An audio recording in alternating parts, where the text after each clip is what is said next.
புதுச்சேரியில் காவல்துறைக்கு என வாங்கப்பட்ட கனரக வாகனங்கள் துருப்பிடித்து வீணானதாக பரவி வரும் தகவலுக்கு புதுச்சேரி டிஐஜி மறுப்பு தெரிவித்துள்ளார்.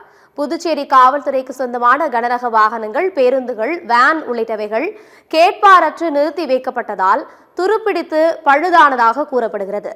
வாகனம் ஓட்டுவதற்கு சரியான ஓட்டுநர்கள் தேர்ந்தெடுக்கப்படாமல் காவலர்கள் மற்றும் டி குரூப் ஊழியர்கள் வைத்து வாகனத்தை இயக்கியதால் வாகனங்கள் பழுதாகிவிட்டதாகவும் சொல்லப்படுகிறது.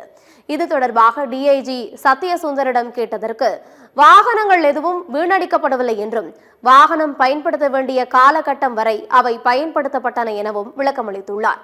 புதிய வாகனங்கள் வாங்க ஆர்டர் செய்யப்பட்டுள்ளதாகவும் அவை விரைவில் வரும் எனவும் தெரிவித்துள்ளார். வாகனம் அது எவ்வளவு நாளைக்கு யூஸ் பண்ணணும், எத்தனை கிலோமீட்டர் ஓடினா அதுக்கு மேல அது கண்டம் பண்ணணும் அப்படின்னு ஒரு ப்ராசஸ் இருக்கு. ஆல்ரெடி நம்ம கண்டம் பண்ணி அதுக்கு எகென்ஸ்டா புது வெஹிக்கிளுக்கு நம்ம ஆர்டர் பண்ணி புது வெஹிக்கிள் சீக்கிரம் வரப்போகுது. சரிங்களா? ஆல்ரெடி நம்ம ஆர்டர் கொடுத்தாச்சு புது வெஹிக்கிள்.